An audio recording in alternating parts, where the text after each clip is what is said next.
Alih-alih diangkat Abdullah bin Ubay bin Salul, diangkatlah Nabi Muhammad sallallahu alaihi wasallam. Inilah asal mula dendam Abdullah bin Ubay bin Salul kepada Nabi sampai jadi orang tokoh paling munafik yang diabadikan dalam Al-Quran. Yang mau saya ceritakan, generasi tadi orang-orang Yahudi yang nanti membuat keonaran di masa Nabi, sifatnya diwariskan pada generasi setelahnya. Tidak sedikit juga yang baik-baik, Pak. Jadi Yahudi itu nggak semuanya buruk. Ada yang baik, ada yang bagus keislamannya, tapi ada yang terwarisi oleh sifat-sifat keburukan sebelumnya. Siapa di antaranya? Abdullah bin Saba. Saya ulang ya. Kalau lan harfun nafyin wastiqbalin, huruf yang menafikan sesuatu sampai kapanpun, istiqbal. Tapi kalau la harfun nafyin saja, tidak ada istiqbal. Kalau sekarang tidak, mungkin ke depan bisa. Jelas ya? Masih ada peluang. Kata Allah, nih perhatikan baik-baik. Ada kata namanya millah, millatahum. Millah itu sebetulnya bukan agama asalnya. Awas, tapi sistem kehidupan. Pola hidup. Sistem ekonomi, sistem politik, sistem macam-macam itu. Sistem kehidupan. Nah kata Allah, orang-orang Yahudi itu punya tipikal. Tidak akan senang sampai kapanpun orang lain berada di atasnya. Jadi kalau dalam urusan politik mesti unggul di atas. Gak boleh ada yang naik ke atas. Kalau ada yang naik, dia mesti turun. Di ekonomi juga demikian, dia harus kuasai. Ya pasar modal kuasai, sistem ekonomi kuasai, bank kuasai. Gak boleh ada yang naik. Kalau kelihatan satu negara mau naik, turunin lagi. Bikin krisis, bikin macam-macam. Turun. Jelas ya? Nah, tapi kalau Nasara tidak pakai la.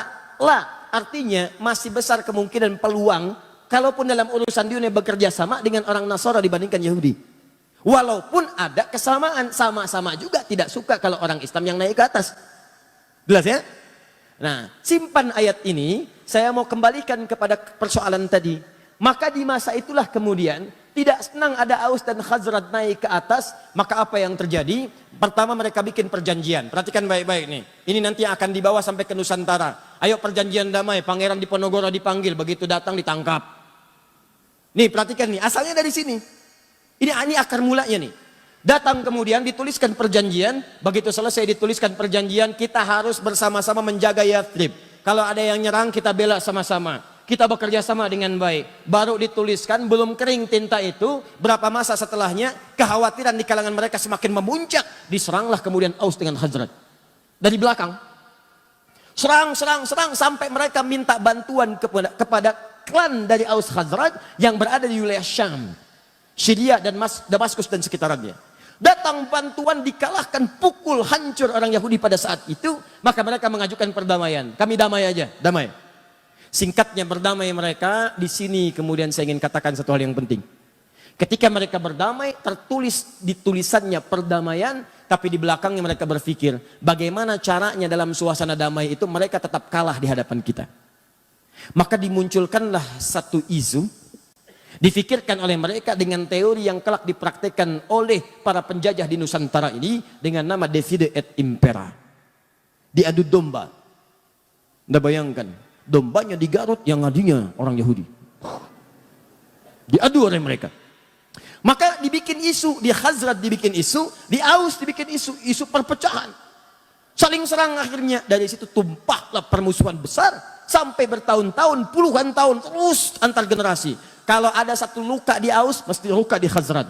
Kalaupun lukanya mungkin cuma kepleset di jalan Aus, di sana pun mesti luka juga. Di istilahnya kalau di sini ada yang kepleset, sana harus kepleset juga. Di sini ada yang meninggal, sana meninggal juga. Sampai kira-kira berlangsung cukup lama, mereka bosan, mereka sadar kita sedang dikerjai ini oleh sosok-sosok yang tak nampak. Maka mereka putuskan kita harus punya satu pemimpin yang dengan pemimpin itu bisa mendamaikan kita semua. Maka mereka lihat kriterianya hampir ditemukan pada seorang bernama Abdullah bin Ubay bin Salul. Begitu mereka lihat di kriterianya ada nih. Tapi takdir Allah menetapkan lain. Di tahun itu ketika mereka akan merekomendasikan Abdullah bin Ubay bin Salul, sekelompok dari mereka pergi ke Mekah. Untuk datang, sebagian berniaga, sebagian menunaikan haji. Bertemulah dengan sosok mulia Nabi Muhammad SAW. Berbaiat kepada Nabi, disampaikan infonya ke suku mereka. Begitu disampaikan, dikirim utusan yang kedua. Nanti ada baiat kepada Nabi, ada baiat Ridwan dan seterusnya. Maka mereka mengatakan, kami sedang merindukan engkau datang ke Madinah. Datanglah ke Madinah, maka kami akan angkat engkau sebagai seorang pemimpin.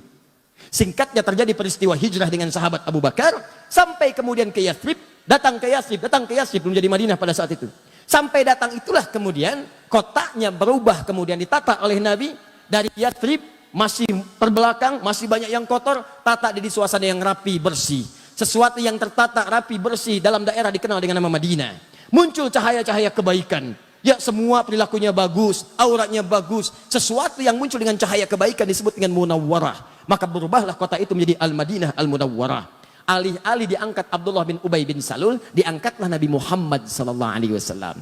Inilah asal mula dendam Abdullah bin Ubay bin Salul kepada Nabi, sampai jadi orang tokoh paling munafik yang diabadikan dalam Al-Quran.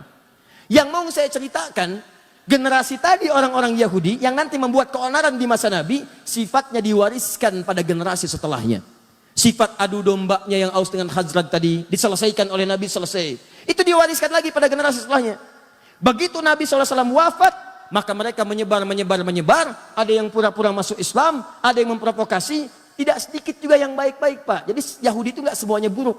Ada yang baik, ada yang bagus keislamannya, tapi ada yang terwarisi oleh sifat-sifat keburukan sebelumnya. Siapa di antaranya? Abdullah bin Saba. Abdullah bin Saba. Awas, kita sedang berbicara sejarah ilmiah nih. Dan tidak menyoal kalangan atau manapun. Ya, dikala nanti ada yang keberatan, duduk kita diskusi. Dan kita buka fakta sejarahnya. Sepakat ya? Nah, lihat sini. Ini di antara tokoh Yahudi yang konon disebutkan dalam sejarah pura-pura masuk Islam. Dan ini salah satu sosok yang terwarisi oleh tipikal buruk Yahudi-Yahudi sebelumnya. Padahal Nabi sudah obati itu. Aus Hazrat saya persaudarakan, kata Nabi. Yahudi-Yahudi yang lain silahkan boleh tinggal. Kita berniaga, dudukan, bikin piagam Madinah. Tapi apa yang terjadi? Ada yang berkhianat. Suku-suku yang 3 tadi saya sebutkan tadi berkhianat. Menyalahi kesepakatan. Bahkan ada yang hendak membunuh Nabi. Apa yang Nabi lakukan? Allahu Akbar. Yang sudah buruk tak terobati, maka dihukum dengan hukum negara. Hukum eksekusi. Yang lain keluar.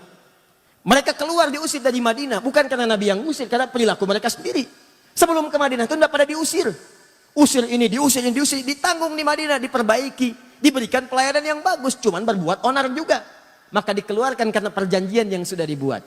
Nah itu ketika menyebar keturunannya, menyebar sifat-sifatnya, maka diantaranya tertularkanlah kepada sosok ini. Ini eksis di zaman sahabat Uthman bin Affan radhiyallahu ta'ala anhu. Ketika Uthman menunjuk kerabat-kerabatnya yang pakar-pakar di bidang ekonomi itu menempati pos-posnya, maka orang ini bergerilya langsung masuk bukan di wilayah Madinah. Karena kenal Madinah itu.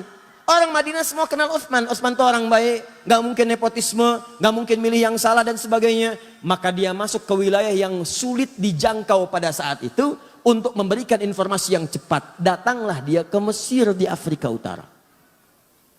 Dari Mesir. Mesir itu bukan Arab ya, secara geografis. Mesir itu Afrika Utara.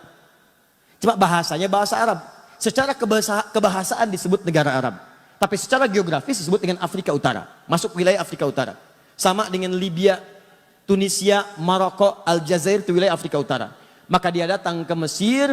Apa yang dia katakan di Mesir? Dia sebarkan isu bahwa khalifah saat ini, satu, telah melakukan nepotisme. Nepotisme. Dia pilih kalangan dari kerabat-kerabatnya saja. Tahan sebentar. Tahan. Sesuatu yang dituduhkan kepada orang lain dan itu tidak nyata, maka dalam bahasa Al-Quran itu disebut dengan fitnah namanya. Jelas? Sesuatu yang dituduhkan kepada orang lain dan sifatnya tidak nyata, maka itu disebut dengan fitnah namanya. Keburukan orang lain dibincangkan, nyata sifatnya, tanpa sepengetahuannya, maka itu disebut dengan gibah namanya. Jelas? Maka dituduh Uthman dengan sesuatu yang tidak nyata. Tuduh. Maka muncul fitnah. Uthman nepotisme. Dan berita ini kan gak seperti kita sekarang. Kalau sekarang ada berita di Amerika, sekian detik bisa kita klik. Kejadian di Rancaekek, kita berdoa semoga Allah muliakan dan sabarkan saudara-saudari kita insya Allah. Dan kita juga insya Allah apa yang kita bisa bantu, kita bantu saudara-saudari kita. Ada kejadian puting beliung kemarin itu kan. Kejadian di Rancaekek. Itu sedunia tuh bisa mengakses. Tsunami-nya di Banten, yang bela sungkawanya banyak. Kirimkan duka cita dari Turki, dari sini, langsung nampak. Ini zaman Utsman, telepon belum ada. Email nggak nampak. WhatsApp belum kepikiran. BBM tuh belum dikreasikan, nggak ada. Jangankan zaman Utsman, ya 80 tahun ke belakang, 50 tahun ke belakang, 30 tahun ke belakang, 20 tahun ke belakang, orang haji aja kan belum menemukan pesawat seperti sekarang. Berangkatnya pakai kapal laut. Kalau ada kabar dari Mekah nyampainya 6 bulan kemudian. Itu baru 20 tahun kemudian. Kalau orang berangkat haji pakai kapal dilepas, nunggu-nunggu nggak datang-datang. Udah pada lupa baru datang. 6 bulan setelahnya. Nah, kebayang bagaimana zaman Utsman. Utsman tidak tahu apa yang terjadi di Mesir nih, jaraknya terlampau jauh. Ternyata sudah bergerilya. Gerilya itu ke orang-orang yang mudah kemudian diprovokasi. Ke kalangan bawah, disebarkan isu. Yang kedua, ini yang mau saya katakan. Dan ini nanti nyampe ke kehidupan kita sekarang. Kata Abdullah bin Sabah itu, dia membentuk kelompok-kelompok pengikut-pengikut, dia katakan, sebetulnya yang paling layak untuk dapat kursi khalifah itu bukan Utsman, tapi Ali. Tahan. Sebetulnya yang paling layak itu bukan Utsman, tapi Ali. Coba lihat. Nabi Isa saja, Nabi Isa dikatakan naik ke langit, wafat akan turun. Apalagi Nabi Muhammad. Nabi Muhammad kan yang paling mulia. Tentu sebelum Nabi Muhammad dibangkitkan sebagai orang pertama, akan mengutus nanti generasi-generasi penerusnya. Sebagai wakil dari ajaran-ajaran Nabi. Itu yang akan membimbing. Maka dihembuskanlah. Siapa coba menurut Anda yang paling dekat hubungannya dengan Nabi? Maka dilihat. Ini kan yang paling pertama masuk Islam dari kalangan pemuda yang paling baik. Ali. Ali itu termasuk keluarga juga. Bahkan anak dari pamannya. Bahkan menantu Nabi juga. Anaknya jenius, pemuda yang paling hebat. Teman-teman sekalian, itu orang daerah, orang kampung yang tidak tahu info. Utsman juga mulia, menikah dengan tadi 2 putri Nabi, dimuliakan oleh Nabi, disebut ahli surga. Bahkan satu masa ketika Utsman akan masuk ke satu kebun, riwayat Abu Musa al-Ash'ari, kata Abu Musa al-Ash'ari, saya minta izin dulu pada Nabi. Kata Nabi, persilahkan dia masuk, akan masuk seorang ahli surga yang diuji dengan musibah. Seorang ahli surga diuji dengan musibah. Nah, info-info ini nggak banyak nyampe, masuk ke kalangan bawah, diprovokasi. Yang bagus tuh Ali, yang hebat Ali dan sebagainya. Padahal dua-duanya mulia. Maka orang-orang awam ini mudah kemudian disulut, masuk ke kelompok Abdullah bin Sabah, maka dikenal dengan pengikut Sabah, namanya Sabaiyah. Abdullah bin Sabah dikenal dengan Sabaiyah. Saya agak cepat sedikit ya, mohon maaf karena waktu kita itu sangat singkat. Tahan. Maka terkumpul di wilayah Mesir. Dia coba infiltrasi wilayah Madinah, begitu masuk mental. Jadi karena orang tahu Utsman tinggal di Madinah, tahu kebiasaan Utsman, jadi begitu akan menyual Utsman, sebetulnya Utsman begini ya, jangan bicara tentang Utsman. Utsman lebih baik dari apa yang Anda katakan. Utsman kok nempatkan saudaranya di situ? Utsman itu lebih paham, karena Utsman itu pakar di bidang ekonomi, dia tempatkan mungkin salah. Mental. Dia pergi ke daerah. Setelah itu apa yang terjadi? Setelah diprovokasi masanya makin banyak, maka Abdullah bin Sabah kemudian masuk dan mengatakan pada pengikutnya di wilayah Mesir itu, datanglah kalian kemudian ke kota Madinah. Sampaikan protes kalian. Kepung tulisannya Utsman. Datangi Utsman di sana. Maka mereka bergerombolan datang ke wilayah ini, datanglah ke Madinah. Ini yang datang ini bukan cuma datang. Ada yang bawa pedang, ada yang bawa pisau, ada yang bawa pentungan besi. Datang. Begitu intelijen menyampaikan kepada Utsman ada pergerakan dari wilayah Afrika Utara menuju ke sini. Apa isu yang dibawa? Mereka ingin minta penjelasan kepada Khalifah Utsman bin Affan. Kenapa mengangkat saudaranya begini. Apakah benar Ali paling utama dan sebagainya. Maka Utsman karena disebutkan kemudian Ali, nepotisme dan sebagainya, Utsman perintahkan Ali, kamu kasih penjelasan. Apa kata Ali? Saya katakan dari awal, ingat kata-kata saya? Bukankah di antara yang paling jenius di antaranya Ali bin Abi Thalib?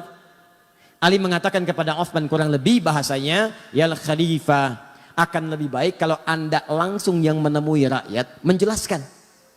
Kalau saya jelaskan bisa, tapi tingkat kepuasannya berbeda. Kalau orang datang ke istana, ke pusat kekuasaan, maka Ali menyampaikan satu pendapat yang sangat brilian, dan ini warisan dari Nabi SAW. Akan lebih baik kalau pemimpinnya langsung yang menemui, karena itu akan memberikan kepuasan tersendiri kepada rakyatnya. Utsman ketika mendengar usulan itu, bagus usulannya, baik saya akan temui. Demikianlah kalau di lingkaran sekitaran pemimpin ada orang-orang yang mengusulkan kebaikan, maka pemimpinnya akan ikutan baik. Beda kalau di sekitarannya ada orang-orang yang tidak baik. Orang dah datang berbondong-bondong, ini pergi. Ini jadi masalah. Lalu, saya sedang berbicara tentang hal yang lain ya. Jangan pikirkan yang tidak-tidak. Ya, saya bicara tentang Ali, bukan Jainuddin. Ini contoh-contoh, bukan saya nggak nyolong yang lain-lain, hati-hati. Ingat ya, catat kata-kata saya. Alhamdulillah. Baik. Baik. Alhamdulillah. Sebetulnya inisiatif itu bagus. Tapi menghapus pada yang saatnya belum dihapus, itu yang masalah.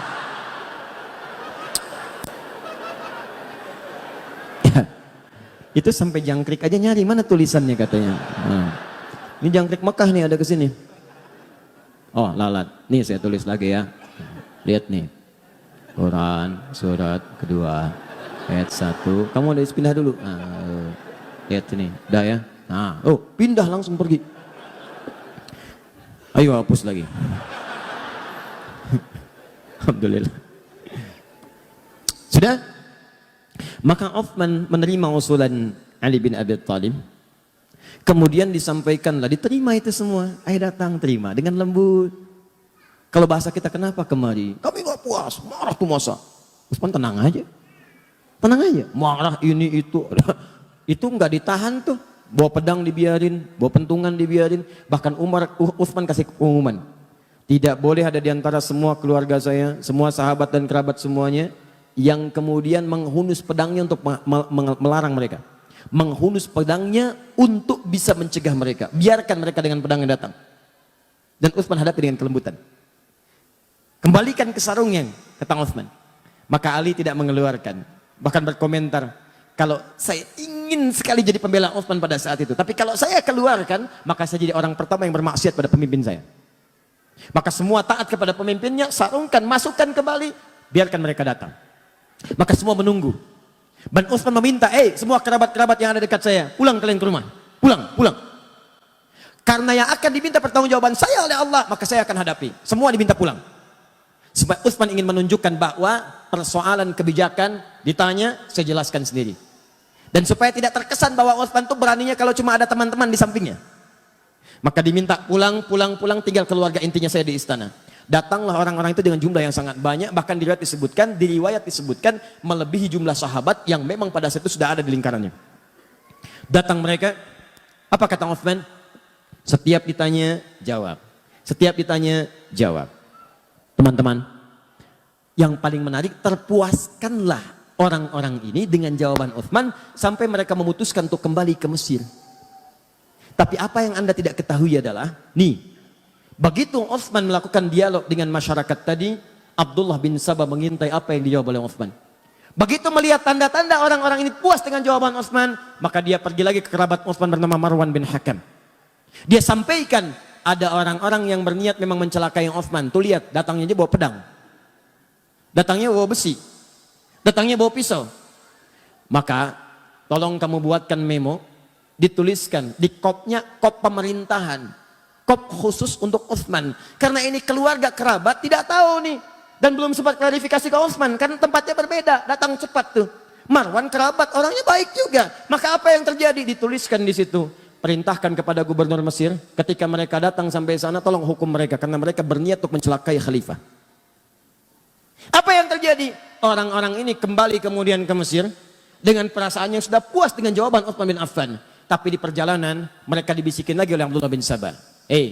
Tahukah kalian buruknya Utsman bin Affan? Utsman itu beda dengan Ali. Utsman itu kalau di depan bilangnya A, di belakang bisa B. Kalau nggak percaya, kalian dititipin surat kan? Masa sih? Masa lihat? Oh ternyata ada satu kelihatan bawa surat.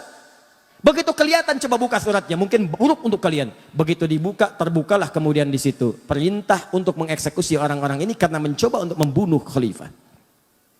Maka mereka marah. Dikira Utsman yang melakukan tipu daya. Maka datang mereka kembali mengepung langsung tanpa bicara, tanpa apa-apa. Utsman kamu penipu, Utsman kamu pembohong. Datang langsung merangsek, jumlahnya cukup banyak. Kembali ke istana. Begitu Utsman mendengar teriakan-teriakan itu, Utsman mengatakan, aku tidak pernah menulis itu. Kamu pembohong, kamu ini. Orang marah, Pak. Orang marah mah dikasih Indomie juga akan berhenti marahnya. Oh ini itu. Bohong, kamu bohong, ini bohong itu. Tadi saya katakan dari awal, Utsman punya kebiasaan apa kalau sedang gelisah? Baca Al-Quran. Maka masuklah beliau kemudian ke ruangannya, baca Al-Quran. Apa yang dibaca sampai juga dengan ke Ali Imran ayat 173 dibaca, itu indah sekali maknanya. Sampai terus dibaca, ada yang menyebutkan riwayat bahwa beliau kemudian ketiduran, saat sedang tiduran bermimpi bertemu dengan Nabi SAW.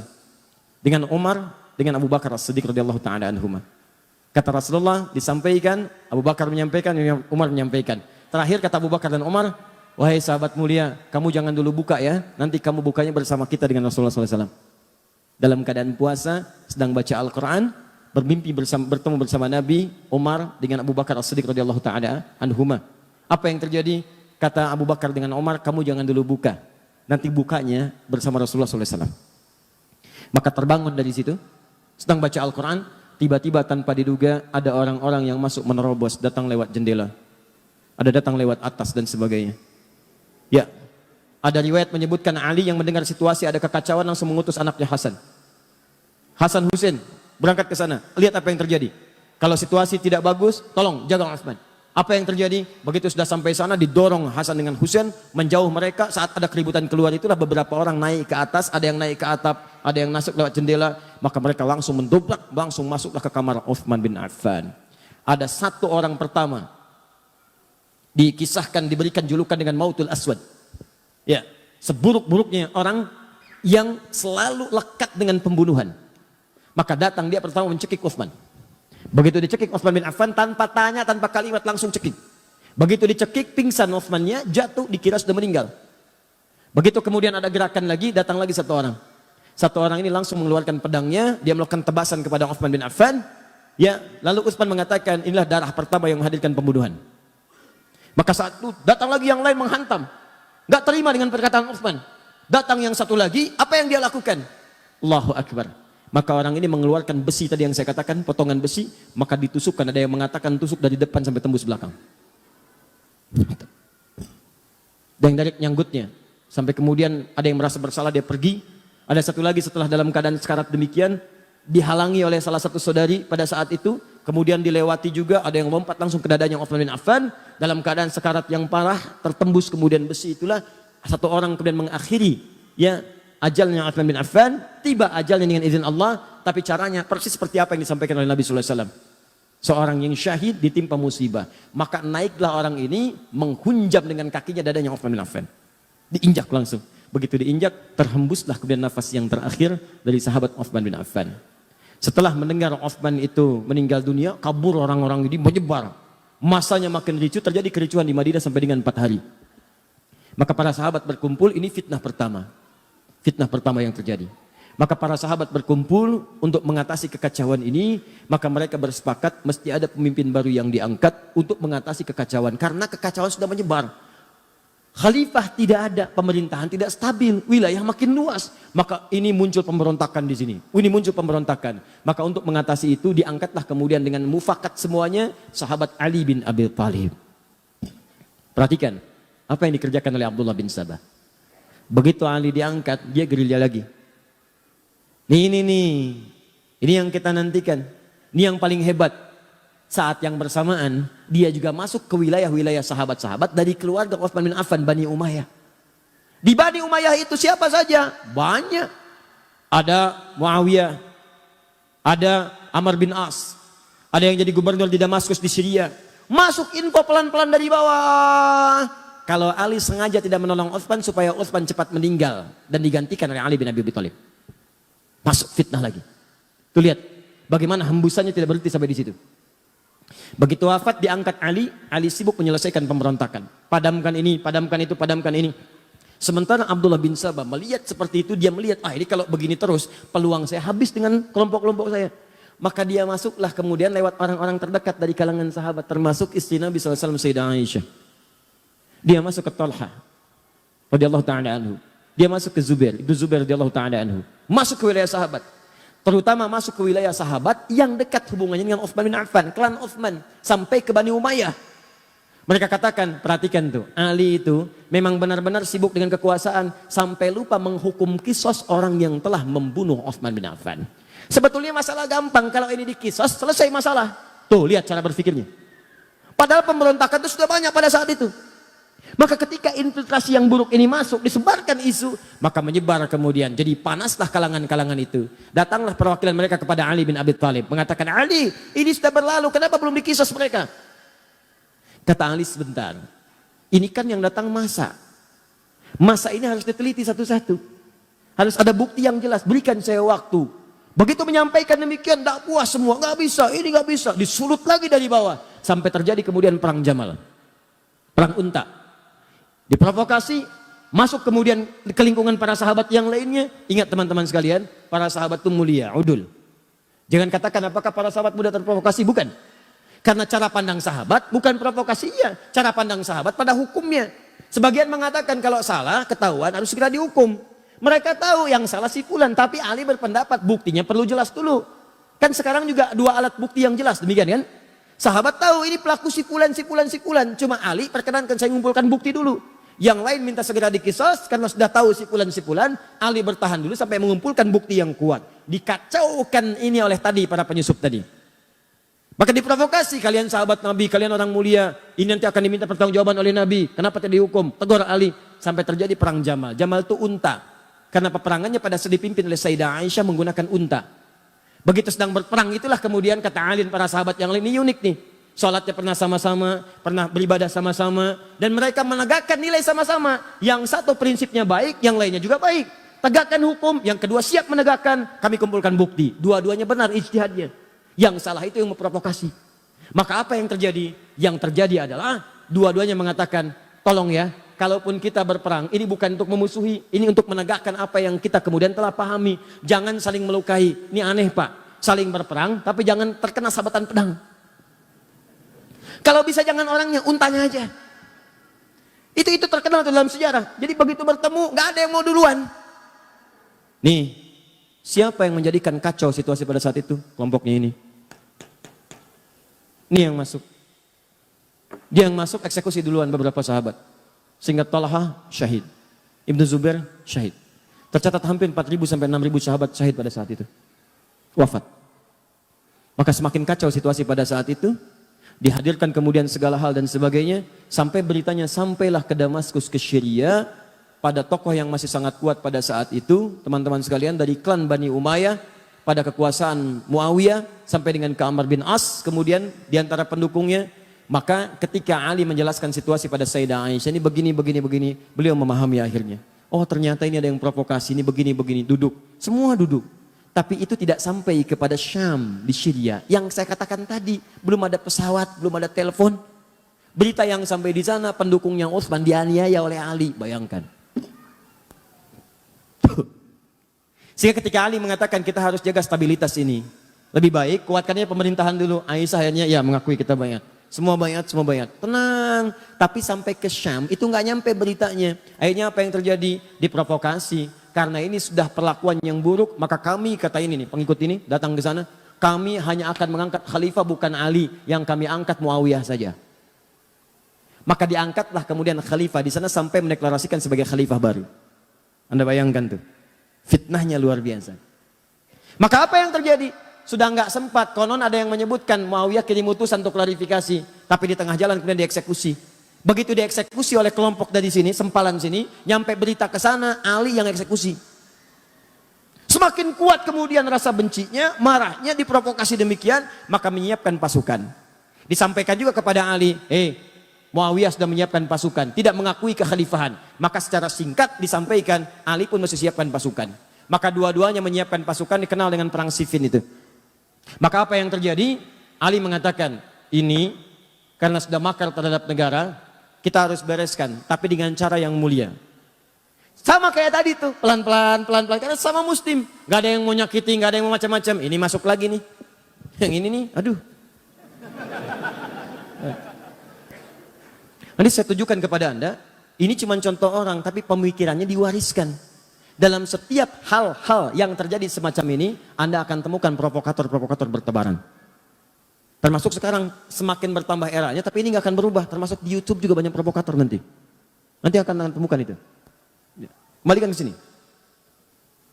Jadi begitu sudah masuk, singkatnya bertemu, lebih besar pasukan dari sebelumnya, terjadi peperangan itu sampai pasukan Muawiyah terdesak. Ya, apa yang terjadi pada saat terdesak Muawiyah?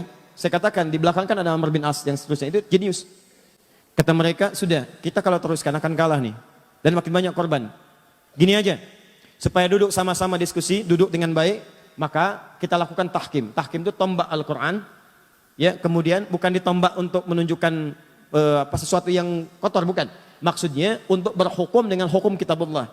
Kenapa menggunakan tombak? Karena mudah diangkat begini. Kalau ngangkat orang kan belum ketahuan apa maksudnya. Begitu dipanah dari belakang meninggal, repot lagi.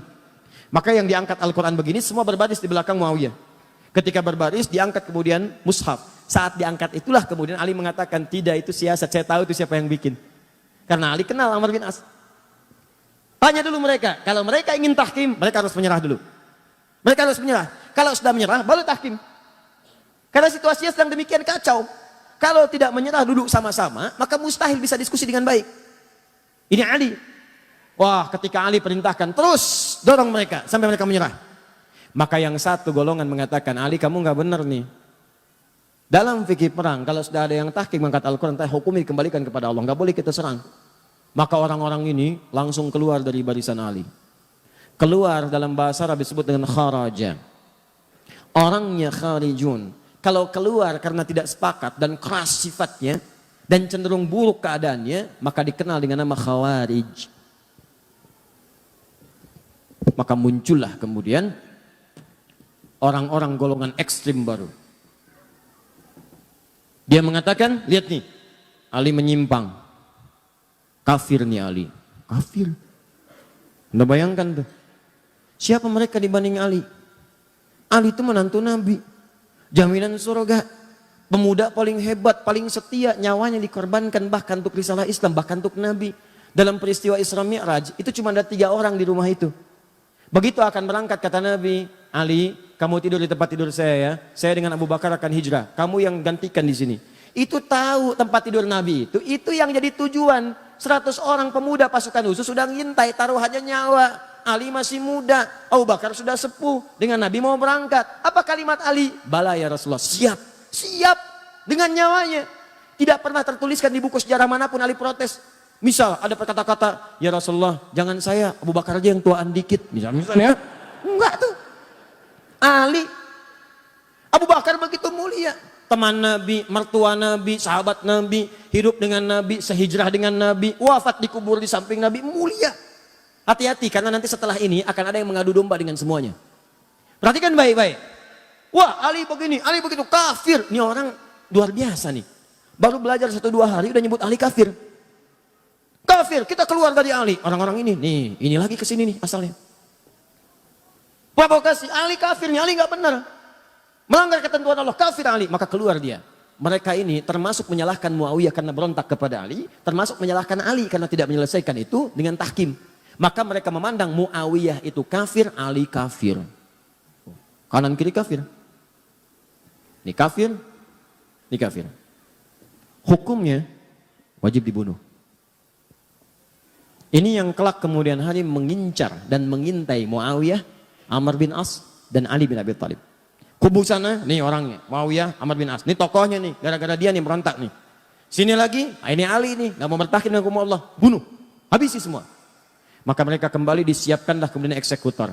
Dilihat di mana Muawiyah, di mana Amr bin As, di mana Ali. Maka disiap-siapkan pada satu subuh, direncanakan pembunuhan. Cuma takdir berkata lain. Ali datang ke masjid untuk menunaikan sholat. Muawiyah konon diriwayatkan sedang sakit tidak bisa berangkat.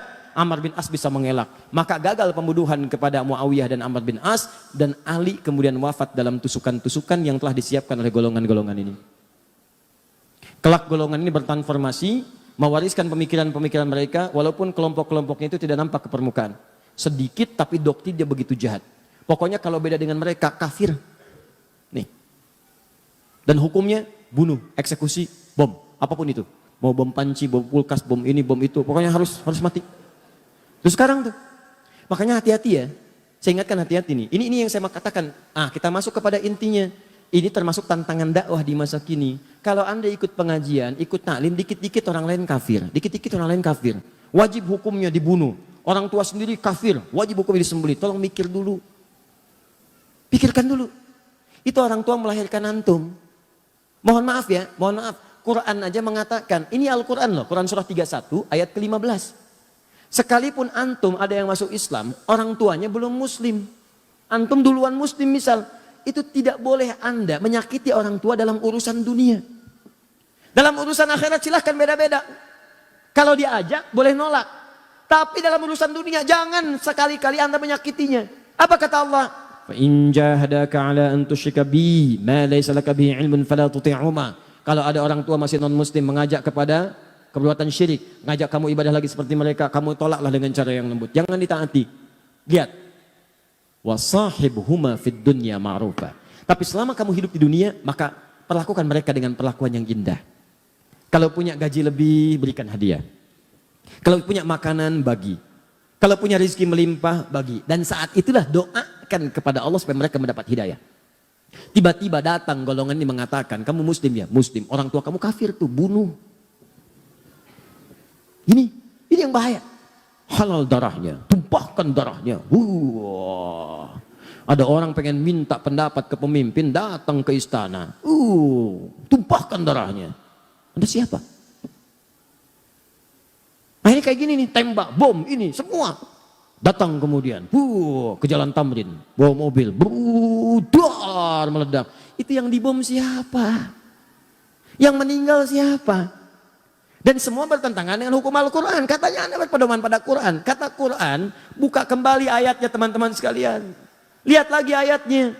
Siapa yang sengaja merencanakan pembunuhan? Wa may yaqtul mu'minan muta'ammida fajaza'uhu jahannam. An-Nisa ayat 91 sampai 92 itu.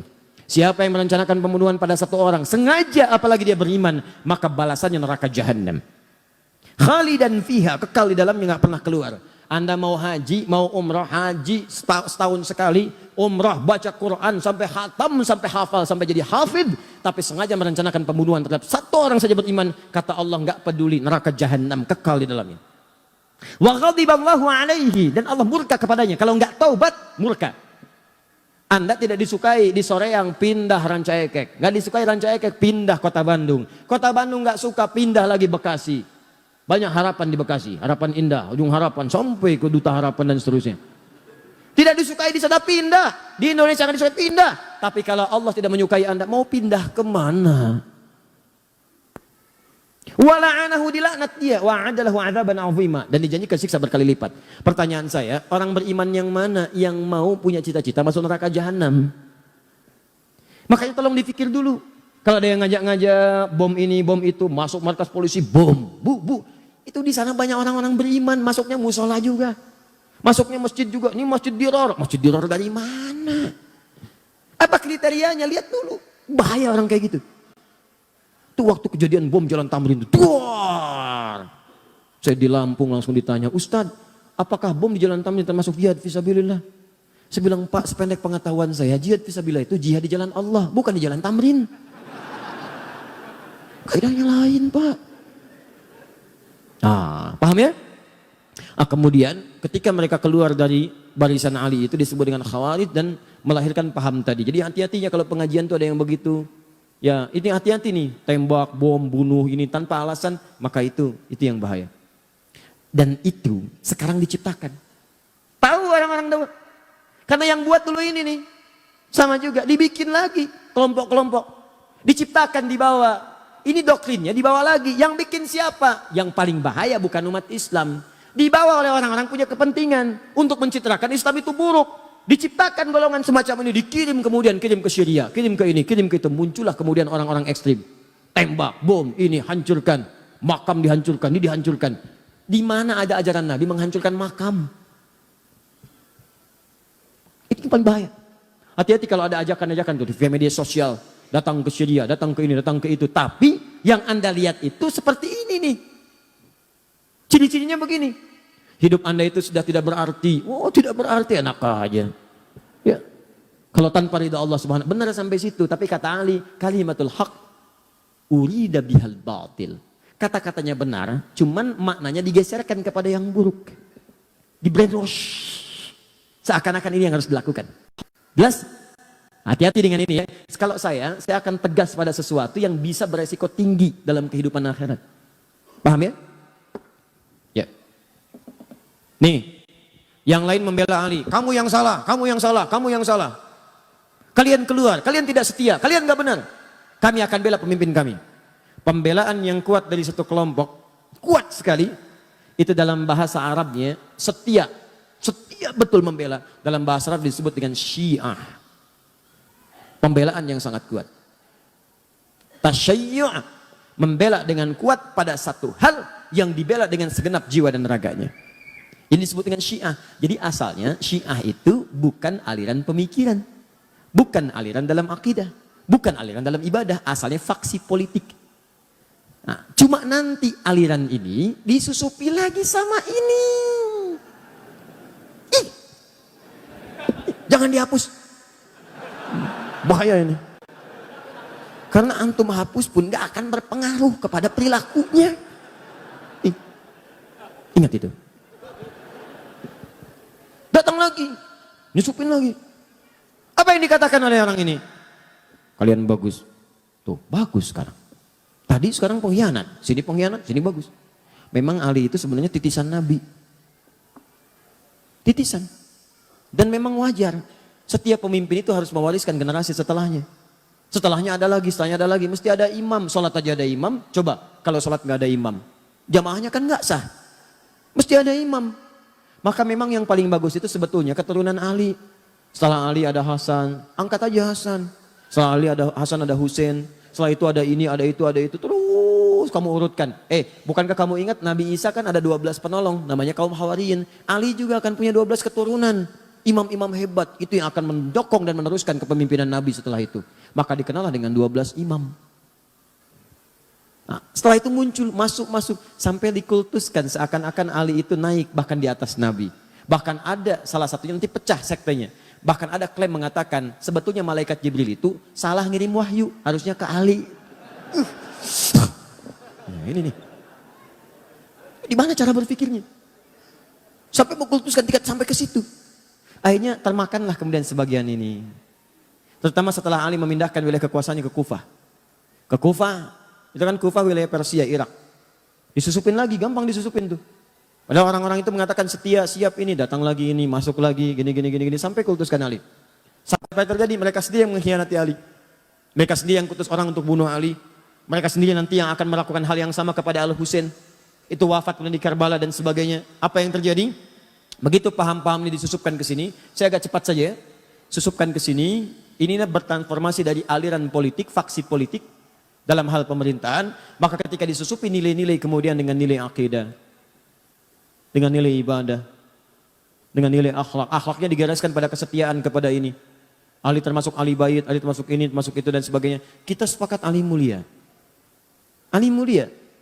Kata sahabat Nabi, menantu Nabi, keluar kita muliakan. Dan kita pun sepakat Abu Bakar mulia. Umar mulia, Utsman mulia. Jelas ya? Fair kan? Objektif kan? Objektif. Kita tidak ingin bermusuhan, kita gali sejarahnya, kita lihat. Kalau Abu Bakar tidak mulia, bagaimana mungkin jadi pendamping Nabi? Kalau Umar tidak mulia, bagaimana mungkin dipilih oleh Nabi sebagai orang yang pemberani? Membela Nabi. Kalau Utsman tidak mulia, bagaimana disebut dengan ahli surga? Tiba-tiba orang ini datang mengatakan, hei Abu Bakar, Umar dengan Utsman merampas hak Khalifah Ali. Dirampas oleh mereka. Hafsah itu begini, Aisyah sampai tuduhan yang sangat buruk kepada Aisyah. Buruk sekali. Disebut perempuan yang saya nggak bisa ungkapkan lah. Nggak nyaman gitu. Anda bayangkan ya, Anda kenal Abu Jahal?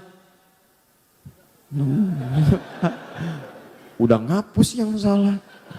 Kenal Abu Jahal. Luar biasa. Cuma di sore yang tapi nggak apa-apa mas, di Palembang ada yang kenal Firaun. Jadi sampai mana tadi? Nah, rampas, Aisyah dituduh. Anda bayangkan Abu Jahal aja, itu kan musuh Nabi paling buruk, pengen bunuh Nabi. Tapi jangan lupa dia punya anak namanya Ikrimah, seorang pemuda ahli berkuda, pembela Nabi. Apa yang terjadi? Pertama, jangan suka menjudge orang lain. Boleh jadi keturunannya tidak seperti atasnya atau sebaliknya. Yang kedua, ketika Ikrimah sedang berada di lingkungan sahabat, Nabi melarang mengungkit tentang ayahnya.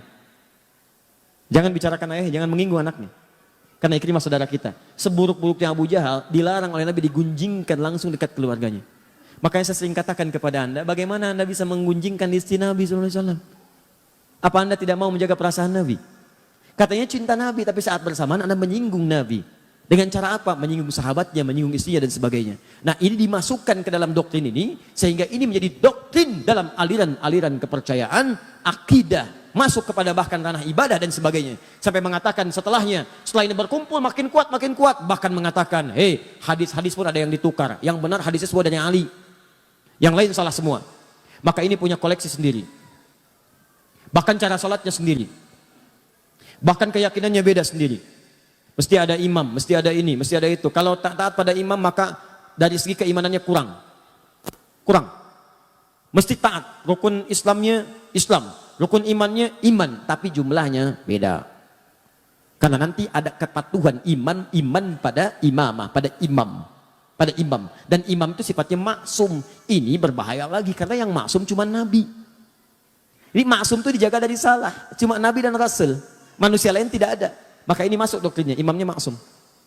Ya, bukan namanya maksum, bukan. Sifatnya katanya maksum. Sebutkan tuh 2, 3. Maka ini menyebar. Terus sampai Ali wafat pun menyebar juga. Terus sampai kekinian. Bertransformasi, sampai keluar fatwa-fatwa ulama, sampai ngasih pertimbangan. Tapi juga mengajak kita dengan cara yang lembut. Karena memang ada orang yang sudah nggak paham dari kecilnya udah begitu. Dari lahir udah diajak begitu. Maka pada yang seperti ini jangan keras juga. Termasuk misalnya ada yang Ahmadiyah, ada yang macam-macam. Ada yang dari lahir sudah diahmadiyahkan.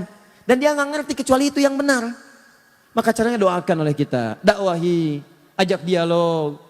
Ya kalau berbuat kasar, maka hukum berlaku di situ. Ya ada perlindungan kebaikan. Tapi kalau tidak, dakwahi dengan cara yang benar. Makanya baca buku, baca sejarah. Kalau ada yang begini-begini kita bisa jawab. Yang benar itu sebetulnya Ali. Betul Ali itu benar. Abu Bakar pun benar. Tapi Ali merampas loh. Betul. Merampas dari siapa? Merampas dari orang yang salah. Yang salah siapa tuh? Pemberontak Utsman. Kok kamu jawab begitu? Nih referensinya. Ini karangan ini. Sudah selesai. Beres. Jelas. Maka keluarlah fatwa sampai dengan Syekh Muhammad Hashim bin Asy'ari. Pendiri Jam'iyah Nahdlatul Ulama. 31 Januari tahun 1926. Beliau menulis satu kitab di antara 19 kitab. Namanya Risalah Ahlus Sunnah wal Jamaah. Di halaman ke-10 beliau menyebutkan tentang ini. Syia. Kata beliau di halaman 9-nya, Faslun fi dhuhuril bid'ah fi ardi Jawa. Pasal tentang awal munculnya bid'ah di tanah Jawa. Bid'ah di sini bukan fikih, bid'ah tentang akidah. Firqah namanya. Kalau fikih madhab, kalau akidah firqah. Akidah itu udah ke aspek keyakinan. Kalau fikih tata cara ibadah. Maka kata beliau, sejak tahun 1330 Hijrah, sebelum itu semuanya udah jelas. Madhabnya Ahlus Sunnah wal Jamaah. Wilayah Jawa itu madhabnya Al-Imam Asy-Syafi'i. Sebutkan semuanya. Sampai tiba-tiba muncullah kemudian entah datangnya dari mana. Aliran-aliran yang menyimpang. Siapa di antara mereka? Halaman 10 paling bawah lihat. Baris 1 sampai dengan 3. Wa minhum rafidhiyuna. Di antara mereka yang menyimpang itu yang masuk ke tanah Jawa. Itu awal masuknya 1330 Hijrah. Sekarang 1440 Hijrah. Berarti berapa tahun yang lalu? 110 tahun. Di 110 tahun yang lalu. Kalau sekarang 2019, berapa tahun yang lalu?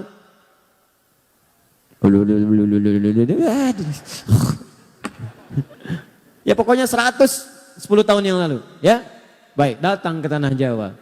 Apa yang dilakukan? Rafidhiyun. Rafidhi itu menunjuk kepada orangnya. Rafid. Sifat yang disebut Rafidah. Apa Rafid itu? Menolak dengan cara yang kasar. Ya, radda menolak. Tapi menolak dengan cara yang kasar. Rafadha. Minum mas.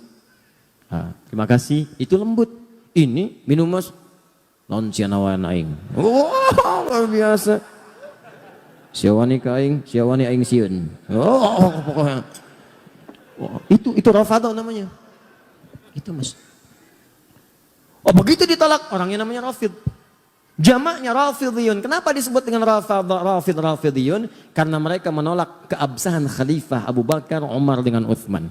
Tolak oleh mereka, enggak benar. Karena mereka menolak semua riwayat yang datang dari klan-klan ini. Hadisnya salah, ininya salah, keyakinannya salah. Mereka punya klan sendiri. Maka kata Syekh Hashim, lihat, yasubbuna sayyidana Abu Bakrin radhiyallahu ta'ala anhu wa Umar bin Khattab radhiyallahu ta'ala anhu. Mereka kerjaannya seringkali mencela Abu Bakar dan Umar khususnya. Cela habis. Cela, semua yang salah.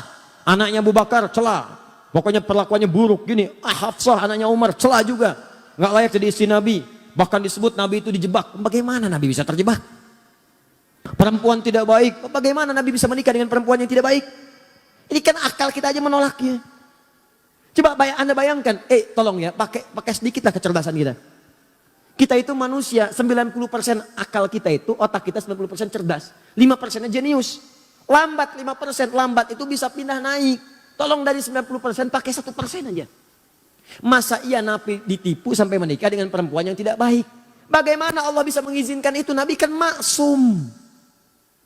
Coba kita sadari dengan baik itu. Maka apa yang terjadi setelah itu? Dimunculkan ini semua. Kata Syekh Hashim, hati-hati dengan aliran ini. Wa yubaliguna hawa Sayyidina Ali bin Abi Thalib radhiyallahu ta'ala anhu. Dan mereka terlampau mengkultuskan Ali bin Abi Thalib. Kata beliau, kita menghormati Ali. Beliau keluarga Nabi, kita menyayanginya. Kita bersalat kepada Nabi dan keluarganya. Kita juga menyayangi Abu Bakar, disebutkan hadis-hadisnya.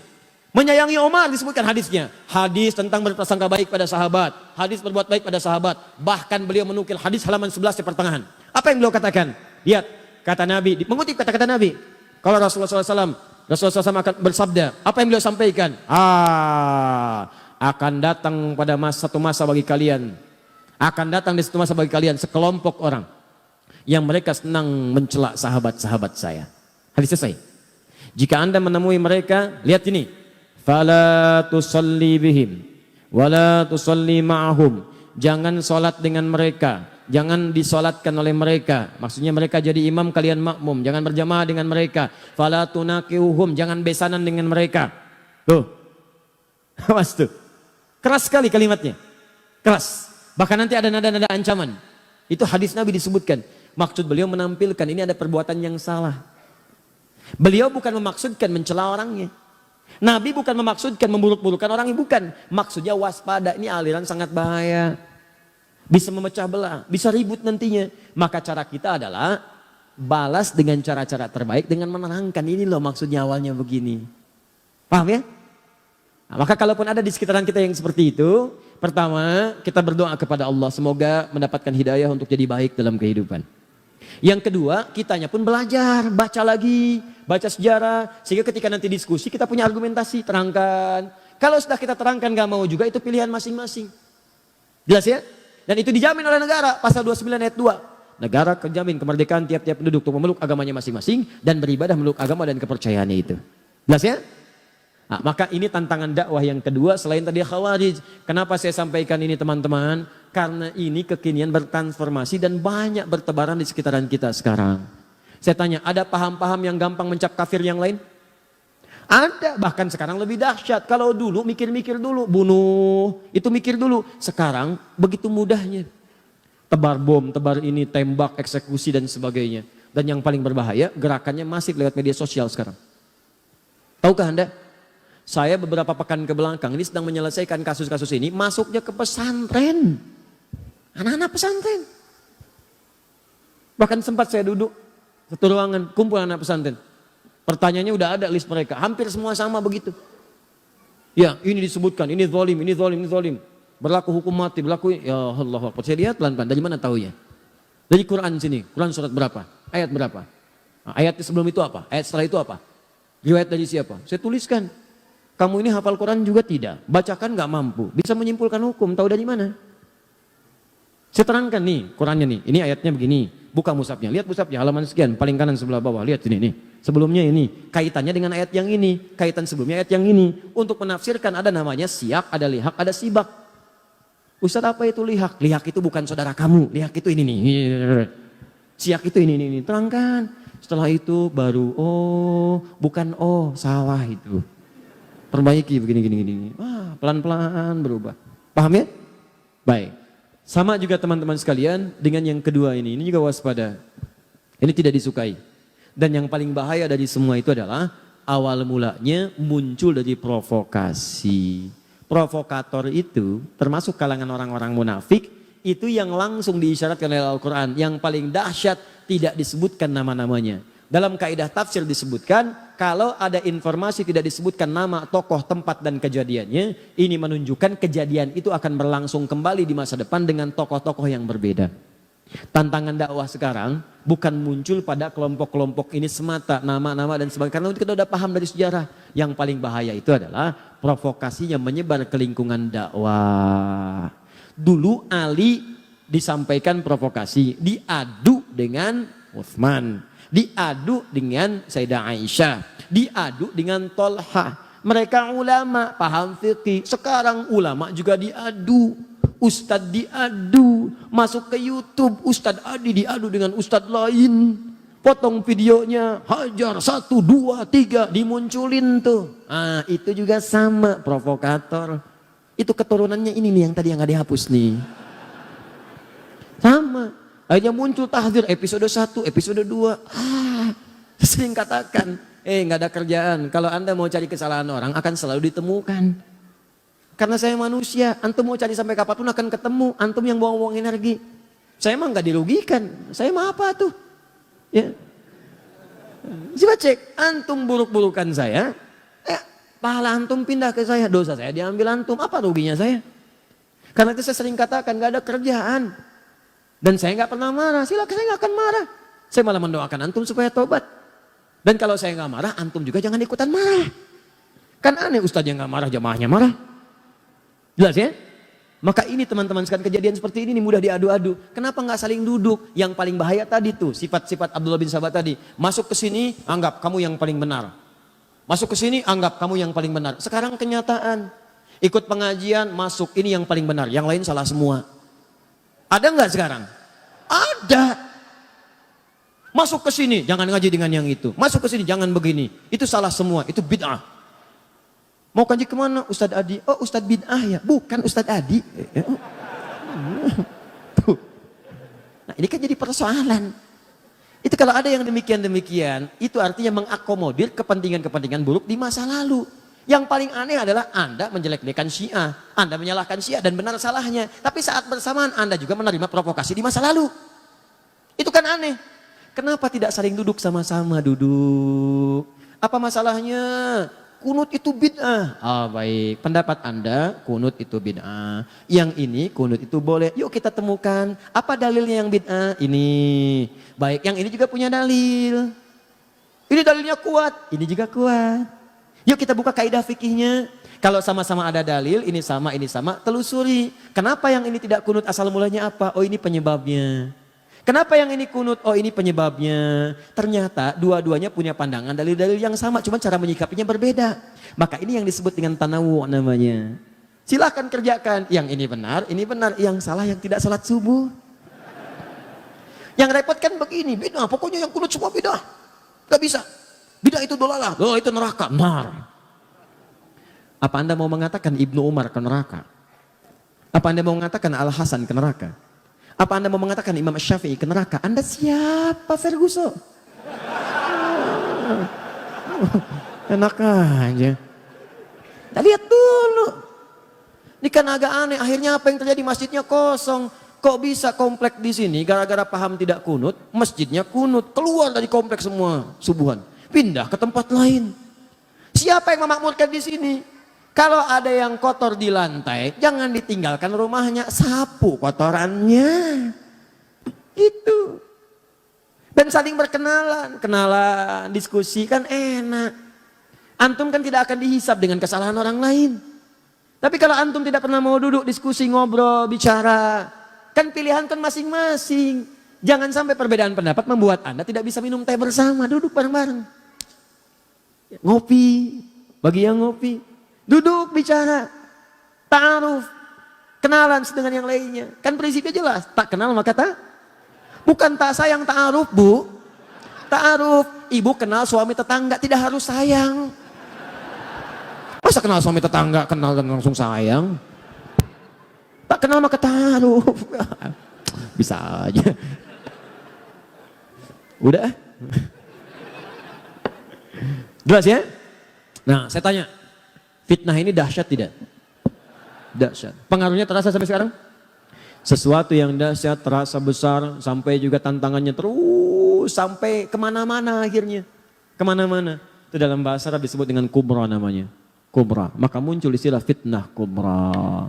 Fitnah itu akhirnya menyebar kemana-mana lewat persoalan yang berbeda-beda. Akhirnya dengan tujuan yang sama mengarahkan keburukan pada kehidupan berkeprimanusiaan. Akhirnya saya menyarankan kepada semuanya hati-hati dengan indikasi-indikasi keburukan. Tapi kalau tidak sepakat, duduk dialogkan. Kecuali kalau tindakan sudah anarkis. Anarkis balas lagi dengan pembelaan-pembelaan yang benar yang dibenarkan oleh hukum. Jelas ya? Dan juga bagi siapapun termasuk pemirsa dimanapun Anda yang berada, jika tidak sepakat dengan bahasan ini, mari kita duduk, diskusi. Secara ilmiah. Ya, Anda punya referensi, kami punya referensi. Kalau referensi kami salah, jangan pernah merasa ingin membela kesalahan. Akui, oh ini keliru, yang benar ini. Kalau Anda benar, maka kita ikuti. Kalau saya benar, Anda salah, saya tidak paksa Anda mengikuti saya.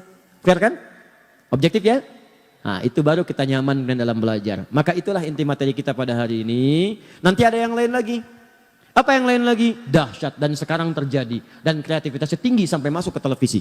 Dan itu diungkap oleh Syekh Hashim dalam kitabnya Risalah Ahlussunnah wal Jamaah. Yang paling bahaya, itu bisa menggugurkan amalan-amalan Anda sebelumnya, bahkan bisa memasukkan Anda ke neraka. Dan dahsyat itu terjadi kekinian. Apalagi sekarang musim-musim ini mau mendekat amalan ini bisa terjadi. Nah sekarang apakah amalan ini teman-teman sekalian? Itu yang akan kita bahas bulan depan nanti. Ya, sekalian saya bawa kitabnya sekalian saya tunjukkan. Ini. Wah pokoknya luar biasa lah Pak. Kalau dulu itu cuma sekedar datang. Kalau sekarang tampilannya lain. Pakaiannya kayak ustadz. Ininya begini. Bahkan ada di TV ada macam-macam. Anda mesti hati-hati. Karena itu bisa menjerumuskan. Kata beliau ini sangat bahaya. Bahkan ada yang bisa menjerumuskan ke neraka. Nah apa amalannya? Bulan depan. Ya. Saya kira itu ya. Sudah jam 10. Kita istirahat dulu. Dan kita pahami dengan baik itu diamalkan. Insya Allah jam 12 saya ada di Al-Murabbi. Sekalian saya menulis buku baru. Itu dibahas nanti malam. Nanti malam di Istiqomah kalau saya tidak keliru. Itu bahagia dalam naungan Al-Quran dan Sunnah. Yang siang di Al-Murabbi kita akan bahas nih. Amalannya ringkas. Tapi pahalanya begitu melimpah. Kalau Anda kerjakan amalan itu. Dosa-dosa Anda seketika akan gugur dan pahala Anda naik. Kalau Anda meninggal pada saat itu. Insya Allah statusnya juga syahid.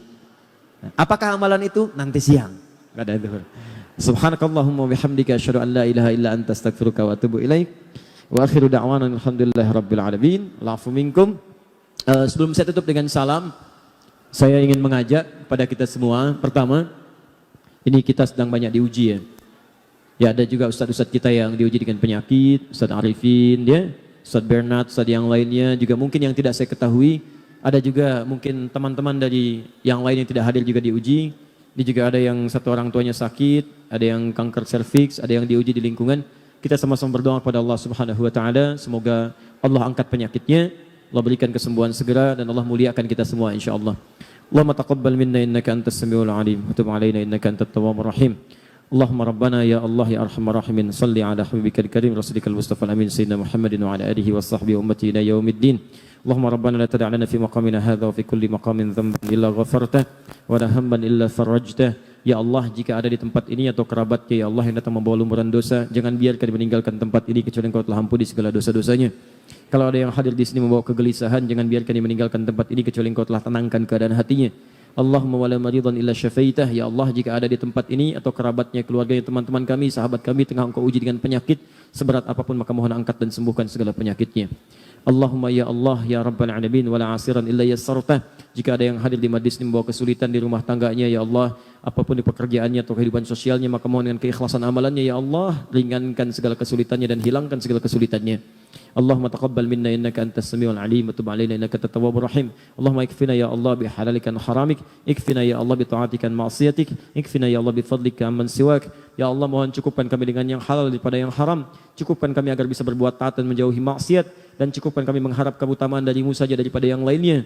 Allahumma rabbana atina fid dunya hasanah fil akhirati hasanah wa qina adzabannar. Bifadlika subhana rabbika rabbil izzati amma yasifun wa salamun alal mursalin. Subhanakallahumma bihamdika asyhadu an la ilaha illa anta astaghfiruka wa atubu ilaik. Wa akhiru da'wana alhamdulillahi rabbil alamin. Assalamualaikum warahmatullahi wabarakatuh.